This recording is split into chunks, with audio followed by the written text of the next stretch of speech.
Miam kita mukta ngasi topik President rule equal to Assembly Hinghanba+Leingak Leihanba hai sini. Maruina Swaisi sum akhang ngai sini sum pa ba hai batai. Karigino center na Manipur da President rule sisu extension di tawwa. Aduga opposition na tawwa demand sina President rule sum sangkok tu saruk putih dissolve tawro assembly se aduga fresh election pan thu okanda people mu semna rasi hai bade. Swagi demand sing leba but tawwa du sugi konjan ahoba hadi dissolve tawro fresh election pan thu hai basigi nattaba masi nattaba da huji tawri se President rule di sangdoe aduga sangdok pase chapchana sangdok pumukti natre yana Rajya Sabha da masigi akhoi PR sangdokna bagi masigi proclamation gi resolution ama pukul kan admit tawni Rajya Sabha da debate tawgi area ma huji ugadaw male in khanbada but Lok Sabha da di ugre Lok Sabha se lower house to ne lower house ugu phangre lower house ki onadi Lok Sabha gi onadi approve tawre Manipur da President rule sangdokpada yes Rajya Sabha da ugi phem duni Rajya Sabha udo se Maruna Saturday Sunday muk lerani swai chuti ma aduga mathang lakadaw session singda ugo phangada ado area du chap chana muk sangko pudi natri Lok Sabha na ayaba pi re Rajya Sabha gi watli tawdo center gi maikei dei di President rule sangko ngbagi chap chaba wakholo nomudi mami tare hujikse aduna lai wafam di hainari se assembly dissolve su tawtaba lainga amsu lehendaba swai sida hainari si kai mai kan da President rule se assembly si sum hingalaga thamba aduga President rule leading mark state da BJP gi mapang kanba hana lejaramba irang mamanga hana lejaramba aduga lenga ama tang di semam ge 2027 gi election muang sa haibagi wakhallon du ne hongdorok pasi masi kayam chumjano aduga swai se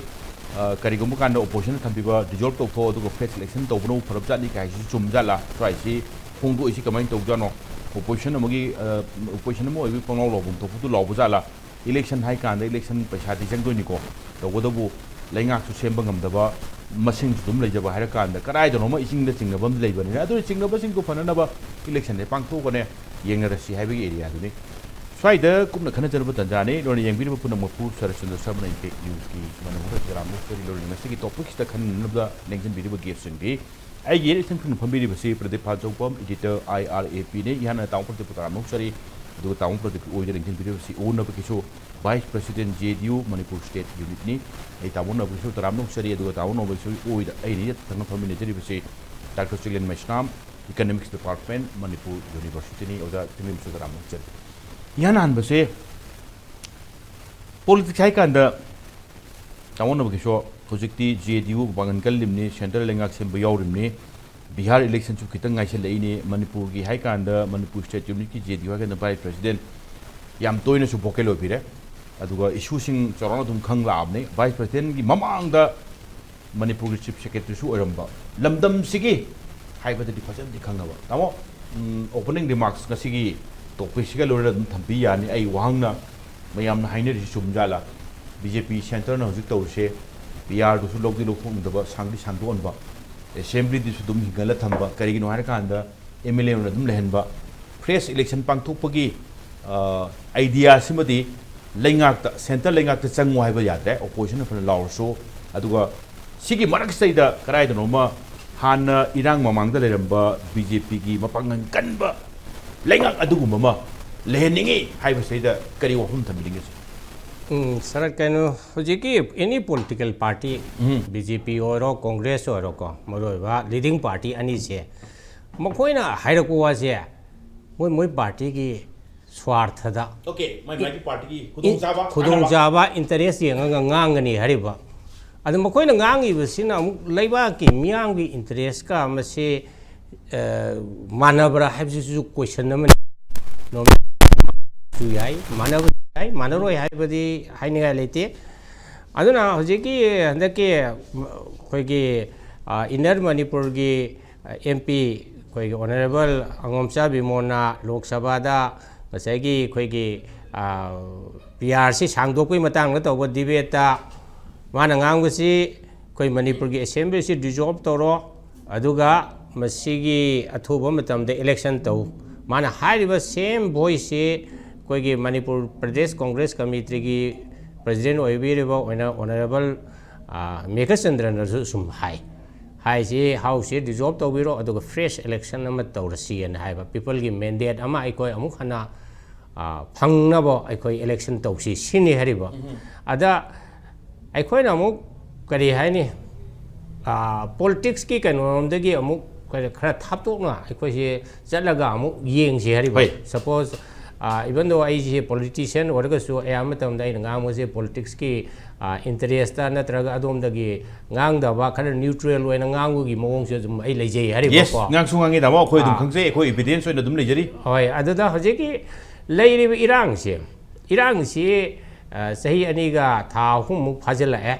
irang se chathari wangi chathari ngai gi manung sida ai khoina fresh election to ba aduna one option ni ko suppose assembly dissolve to reng klasi fresh election to reng klasi fresh election to wado mayam yanare to matam sida karamba political party na majority phangadori no natraga karamba grouping na alliance oraga sarkar ama semakadori no je koi predict to bungam de ariba whether the BJP will come back or Congress come back or other party mayam sikje karamba alliance natraga karamba sarkar laigedagi have say it is a quite unpredictable and uncertain hariba adana I coin anything like the thaba ama to matam da uncertain oiba poto I coin thibe se yarma ko mase ko avoid tong nei hariba uncertain oiba adugi damakta khaitang khoina thaba ama to go taraga di khaitang certainty ama 100% certainty natraga so at least 80% 90% ada suppose election gi matung da lakadriba suppose government ama la en khala se hariba ko Madugi government dona ikoi crisis se masi handle to bungam gadra ngamoidra is question namani hariba asage sarati wahau dokta 2023 gi May gi mamangda Leihanba sarkar mapangan kanba sarkar haina hairap ama wahau dokta hairap pangi madu kanbra kanda ba se masi subjective ne hariba you may think that it was subject strong kana mamna du madu strong oidi haibusu hariba aikoina as a outsider when observe to budadi nasagi BJP ki sarkar sidi state hek lak padagi kari hani masi mapangan kan sarkar de khoi urak tari hariba Delhi ra chala ga hangaga adum ai asisi tawroge kholage haidana admai don hangaga to ba yamna constitution na piri ba rai se sina da ba ngarang se ni YouTube ki keno da channel da Nagaland da gi nupa ma cha ma ko gi ex minister si interview da harap jengje yare ma nga se gi khul masing sing the henglakpagi 900 some 50 or 60 ra kano henglakpagi matang se mana satellite ke map to puraga Delhi ra chalaga hangoi utloi smai to khun masing henglai makhoi da ikoi ma haijaraga makhoi na sisi to waina haire I ga na haina ex minister Biren na hairiba madu ai su khale masibo hangfam to ko wara Delhi ra chalaga ikoi khun masing hengla age ikoi kari hani masigi khun masing henglai ba sida ikoi action laurage natraga forest ki reserve forest la takhoge kai si hangam thok to wani hariba maduna takpati it is an example haidi kaino haida Manipur ki sarkar se BJP na 2017 dagi lakpadagi state ki power si pumang mangre hariba okay mang ye juma mas mayek seng ni mas mang ye ji irang tho matung thona mu hen mayek seng re kai center dagi pura entirely administration se to budung to gre hariba aduna masina masigi ka simalai re ko sina ta bata hoji ki khoi na parjana pami si kai no popular government pambra election torga sarkar lebido pambra hai ba se khoi na yengbuda parja ki ayamba apambadi khoi shanti oi ba mong da leiba normal si hanjilakpa ngasai gi refugee ki camp da leiriba relief camp da leiriba mi sing jina mayum makai da hanjilaga hanagi hingba mong da sendal lambi da khoi hingna na bo sen tanjaba macha masu sing lairik tamhanba adum bagi shanti oi ba tampa ka chinga chathok jasin tawdana nuksina leiminaba adum ba mong do pameba madugi mong do rangna bagi damakta di aina sung ubada president rule hojik leibase machine hena conducive oiba environment ma conducive oiba atmosphere ma semaga masagi lamdam sigi hanigi normal si halakpada ai wakal di election to gusu darkar leite popular government su darkar leite PR se tawra matam khra thamaga ai khoi gi shanti oiba nungai ba punsi adu hanjalapado aduni hena maru oi haina khanjani haina हाइनिंगे अदुगा assembly dissolve तौबा तौदबगे वफम सिदी करिगुम्बा assembly dissolve तौरुरगदी था तरुगी मनुंग election तौवन हारगने मती ten घर Matang खगी दंगते election तौबा मदुना करी कानाबा खोनाबा करी का हाना अदुमे क्वेश्चन मैम लई अदुबो बीजेपी ना ngase majority लेबनिना इलेक्शन 2027 दा लाकदबी ममांग सिददी सोइदना बीजेपी ना मागी पार्टी ना सरकार पाइबा पाहन बाइबसे सोइद्रो होगनी मरो था तरुकी होइबे आइ सही मगी होइबे आइ मदु मतम दुदी कक्प ngамद्रे को करिना हैबदा क्राइसिस लेरि मखैदी बीजेपी जो हजिक पॉपुलर गवर्नमेंट ऑफ मणिपुर दा थमनिंग होय हैना दमाइ दौना अहोबगी होय आइ थमजगे यस नाउ ताउ नो याम फजब फजब हाइरमे याम फजब पॉइंट खल लोकसत तरफदा मरोइन political party सिंगसे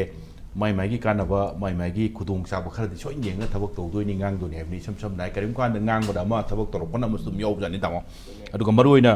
थम्बिरकपसे president rule high कांदा कंडीसिव एटमॉस्फेयर मरोइन इलेक्शन पांगथोकप याबा अदुगा इलेक्शन पांगथोकपदगी हेन मरु ओरिसना कैनो हाकान मणिपुर महुसाई पुजी हंजलन बदुनेबा हुजिब हांदे हंजनद्री तवदो हंजलखिद्रा हंजनदोरा मानिने कायबगी होप बमदि दुम लेतबदि नते लेदि लेरि अदुगा ओजा सिंगने लाक्चनिंग बसिना कराय ओदना मोजा गसाइगी तामोना गुसु हाइबिरकपदा इलेक्शन फ्रेश मैंडेट पांगथोकपगी फिबम दुमक्सु लेरि फिबम सेदि तफात्री हाइबगी इंडिकेशन हम पियु माले अदुइदुमा अदुगा स्वाइदा पीआर लेना एटमॉस्फेयर दु पुरक्प ngamnanaba hotna hobagi tanja duma yamni troleba asai opinion ni pirise aduga maruina aina thamjani oja da hangni na center di haidi haiba yam toi haiba manipur da shanti hanjale aduga nakan animaki wari saba khopa yam kan yang changjalli aduga manipur da hojik kapna khona bagi karigi thopu watho umta leitre maraksida oja PR sangdo haning bagi PR sangdo haning bagi ama ubusina takpadi करी ताके सिनी ओजा साइ अनि दुमले जगरे को थम्बिरक पता सिगी सुसी मति neutral हाइबा question जी थोक तब पोट अमन ओके आइदर प्रेसिडेंट रूल सांगदो पाममा नत्रगना डिसॉल्व तौरगा इलेक्शन तो पाममा अनि खक्तने अनि दि मनुंदा रूलिंग पार्टी अमसुंग मागी अलायंस सिनदी मसे दुम सांगदोपा पामदना तौरिनि नत्रा तामोनि यावरि अदुदा तामोसु यावरिम नेबे सम समनाय अदु मोत दुम लेबा मने पार्टी का चानेबा सांगदोपा मन डिसॉल्व तौबमा अदुना आइना हाइजेनिंग बदे खोगी आई पॉलिटिकल पार्टी से चप चाब मागी स्टेट अदु मागी डिसीजन मागी वारेप सी मियाम खंगन बम चंगे नत्र पॉलिटिकल पार्टी सिंगसिदा याम इन्वॉल्वमेंट सी लेतबदोंना मणिपुर दा पूरा एब्सेंस होइबदों लेबसे हदि ओनली इलेक्शन टाइम मतम खत दा कोई फिरा लागे पगी पोलम लेबिसनसु ngasi awa myam se thonai macha orine हाइदी मियाम की भाइगा बिदाता मियाम की लाइबक्सी पॉलिटिशियन सिंग अदुगा पॉलिटिकल पार्टी द सिनै मोने मसु मदु यादना कप लाउदना को इलेक्शन ममांगदा ngसाइगी सही मंगागी अदुगी शक्ति तो कोइदा सिनबिउ हाइदना कोइगी कप कपना लाउरी नत्र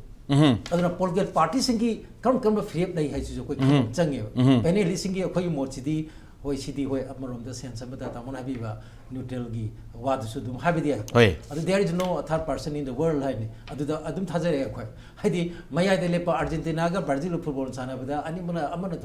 थोरजे आइदि मिकेम ते अमदि ताबु कुछ लेपोनते अदुबो मरोइना पॉलिटिकल पार्टी सिंग जी लेबर रीजनल पार्टी मैम लेडी मणिपुर अदगी नेशनल पार्टी सिंग लेरी अदगी मनुदुदा इन खनबदा रूलिंग अमसुंग रूलिंग चटमिनरिबा पार्टी खुदिंगमुनदी मसी अदुम मागी से असुंब खोंथांगनि हाइदना कोगी मागी पब्लिक प्लेटफॉर्म दा नत्रगना कोगी मीडिया दा हाइद्रिने हो एमएलए खरना कोगी पंगाइजबा मदु मोय खरा कोई पुंजलगा ngसाइ तौबदुदी पार्टी की ओइना लौबो उबे याद्रि नत्रा मणिपुर ददी मदु सु डाइवर्स तोंबदु तवे अदुना अखोय मणिपुर दा यामना मरुरिसी अखोय प्रिंसिपल दा युमफम ओइबा अदु मागी पार्टी हाइतारे को पॉलिटिकल पार्टी अदु यावरिबा म्यूजिक पुनमक्सी मसी फजना कोई मसी अमुक हन्ना कोई कनो हाइतारे मसी हान की फिल्म जिनतब मसी अमुक हन्ना कोई हिंगलन म चंगेबा मरम ओनली व्हेन कोई की माई मागी सिगी पॉलिटिकल पार्टी सिंगसिना चप चाना मागी फ्रेप लौदना लेबाक से कोई मांग चिंगना थोड़ा कांदनेबा कोई की खरंखे कोई की हेन फब पॉजिटिव मागी अप्रोच द लाकदोरिबा लंबेलोम द लाकदोरिसे अदुना आइना अहनबयोन थमजनिंगबसी पीआर सांगदो पाइसी अखोगी रूलिंग पार्टी अमसुंग मागी अलायंस सिगी वारेपनी अदुना मदु मसागी मखोगी कनो पार्टी अमतगी फ्रेपता हाइतारे रूलिंग अमसुंग बीजेपी अमसुंग मसिगी चमिनरिबा जेडी ओइरो अमो ओइरो मसिदा कोगी अनोबा पॉपुलर गवर्नमेंट अमा madu akhoi lahaning bagi apamba oi lanai no phongdokuna amani ko party go na du FFC kaisu leite ude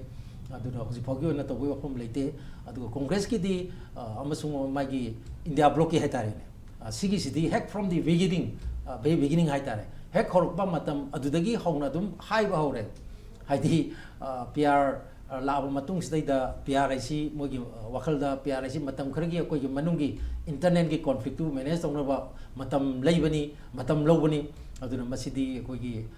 kana da exercise amane aduna madu koi myam gi mandate ama lobul chungani haisi adum koi gi PR thama matam du dei haiba dum hore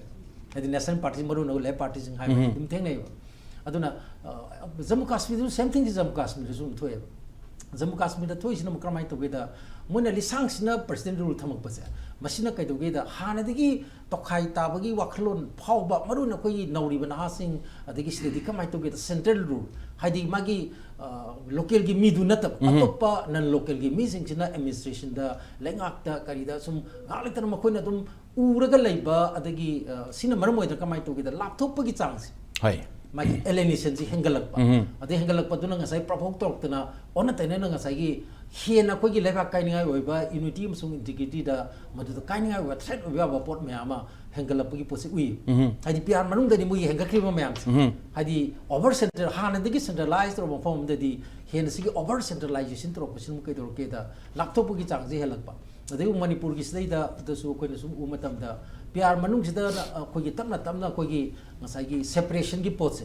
masigi magi sectarian politics to ba sectarian gi ideology dim phom waraga to khai ta pa kambu sing hai tare ko masigi ko gi mathong na mapangal sisu adum mai shon brai di so de su kakal ko dong ka uri se hai masigi amasu udabdi nate anyway adum waraga su akoina PRC matam kharagi ona miam pumana koina pamri dudi ko gi yet ke dudi karino haida masagi sida ini hajabado sidi khudaki oiba emergency da masagi injection painkiller injection ma pibagum mani adu masina matam sangna chapadi yaroi sang agadi masina kogi wahang mayam lakpai matak tuda miyam gi wakalon da su kogi magi mukna base yes hadi conflict se hai hadi phaniyam harga su se kogi kano da handaki august ki sigi first week kum da oigadra natragana kogi magi middle oibesu Manipur gi budget full budget puthora aneba haidi appropriation bill lai je koi full budget ne puto ka doisi seida akoina udurisi yang kadurisi kai no hai matam da aloi ja koi gi center na puto pai si state ki interest local ki interest kada gaidi koi sideline to habi wapum lai ne natra ko aduna madai do koi gi Jammu Kashmir gi di yam ka hena to bungam gi di maram di moi di Jammu Kashmir ji di Bharat Sarkar ki wakanda dum mamita ba mani da aduna makhoi gi dam ta di tongana magi special assistance adegi magi fiscal gi constant lakpa stress lakpa myam du ku khat na ba even fiscal deficit 3% da andana na bagi madugi chob assistance samaga pi dina adi even capital expenditure ang pa phangna moida pi gi badu PR manung da puthok gi budget da khang gai taw gi ado Manipur gi di koina boron account puthok pa da khang gre yam hena dugi indication inclination de adu uti hybridation sam na kan aina last line tham janingi di yam sangna PR makhata na sangdok pase masi nataba kogi popular government ama lakman ba sinbagi thabak tudi manungi mogi ruling gi party gi MLA singdubu koi punjan na kon bai thabak katani tawdu jinatra ko aduna kon hajari to hana manung si unite to view masina mapangan solaba adu ergadi future yam lu ni okay thank you da tachare ga ja maro ne yam thank you sir mathang nong lak tage maro bo phum yam thambi tong Pradip maro ne tham janingi se karai do no center gi intensi PRC सब चार में extend तौटी लोक सभा या पीरे राज्य सभा की pending लेहरी राज्य सभा तो हाना पुथोपनी की बिल से लाकदब नुमितदी खबदा सुन फंगदौ माली दामो तब येस PRC सांगदोरपन नमे फिल्म स्वाई फिल्म से दामो सांगदोनिंबगी वखललोंसिना ताकपदी 6 months समदी ऑलरेडी लौग्रे ममांगिदा सांगदोरगदे अनदर 6 months अमा 6 months की मनुंगसिदा लेंगाक लेहलकब येंबमदि चंगे तबदु crisis conflict resolve to budo 6 months adi ngamoutre have indication am leba male damo amana mayam haina bada tamoi opening kai le joino PR action to we mota resolve to thoga fresh mandate haibani amana hairisna hujik leni bhems da fresh election pangtop gi matam du su khitang sapa te abani kamai tham binge jini dam CCPR gi lagbe se koi extend to we sibdem to kani ne khale ujab do ko ham su ham PR lagan su Congress Party gisu kedui bhajo PR thamdiro hairani ko na tara kan kitang donda khar olak bo ani Hoi. alu ha modi ke stroke dom de ha modi PR themale so sister rin tholo nga na tor kedui bhajo PR thamdiro ha pusi thamdana ku in le kan se ko oi irang hor matung sida chahi ani musi PR thamdana le kan sida ngangam se dung atane PR tha ke ara constitutional breakdown le re adu kedui PR thamdino ha pose ada akoina PR thamba hai sida constitutional breakdown so le re leitraba ha hangdan akoina PR thamagum ji hair ko aduga akhoi election ong tok si hair kan si election tok gi ma hum kan si condition jil leira bra have si hang ne yar akhoi chumne akhoi pami akhoi ideologically asi tok do ni people's rule kan have so have dia ga kan adugi atmosphere leira bra condition leira bra have si gi reports kan ali hai kan daina some background si kan ta Kashmir gi da koi na PR thami ko moi thami da ma akhoi kam di khena moi da state to ani thong thuai ro gi adugi namthana to da mi pellet captain mi mayam blind do na kam kana ra to da namthana to koi pot kui khar koi chanu to ya pot hai da ne chanu to ya da ba duga appeasement to ya da ba adun stang khena ba koi songa koi ta isa koi no conflict koi internal conflict to ye si kamai nem da han si ke to khu mo ne aduna si ki conflict si tai sina da na kamai to da amuk sarkar mo halakan amuk pia tham ta ra di amuk ekrom na hor to ri habi ki akibs le ngoni kaino da koina PR loire lo suraga PR thamgi maram dugi cause me ado leram naram ko hora gadi akoi PR ram tham naraga di pura breakdown da so breakdown aduga leba ko so pura chang da bai do ina seven sore do intelligence me am so dona sik po se di pak ya ki do mande na ga do se akoi gi manung da sai ga ta popular government nam to ni ha kan su natra akoi hana election to da bida suspended animation le na hani MLA sing si punjal laga same guy so tangkai tro kangbu ma cookie kangbu me ma yaw dan leina si yaw dan khoi ta sarkar chala ya da ka he posi jo hangle da bo na ta le wa ma pala kan sida loina ma si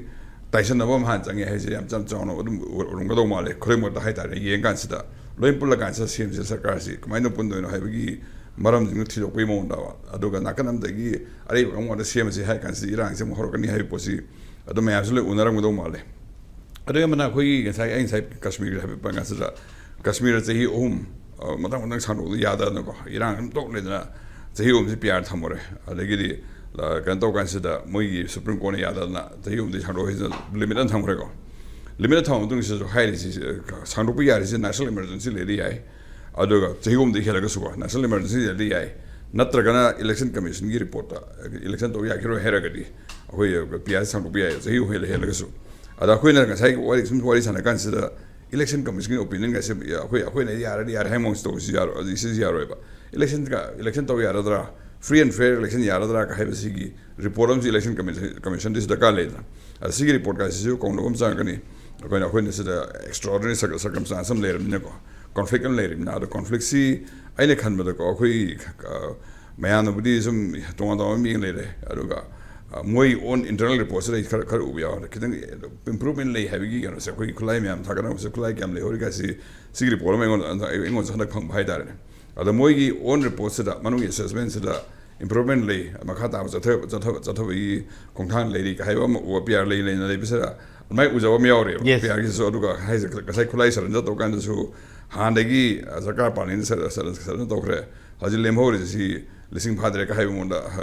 look like khre ko no nei no amoi jakre summa report mo de progress le ri habigam leiba adu si yadore ka habigi ada mathangi sandu kan sir di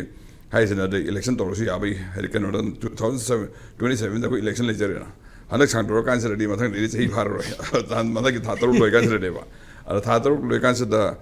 either PR se dum sandu sam election ma ba san ta na ba mayam ko pulo ha election su one election gen to kan su women am sele mina ko ya sai sai pa moi moi na amana estira mana to ba to se tam na so mayam si se ko alignment cha halaga matom dar pulo to ne ana me mon ga silak pe su le jarang to male han sa du policy la to so le bina ba adu election si 2027 le re ha 2025 26 ko elections kan su lo kan sere di 6 months extension lo kan sere di lemho do to chahi phar ro ba aduna admai pa aduna ine khan da naxal agadim election tamin halasi ka heavy posu kada yawa aduga elections da khoina kai gum da khoina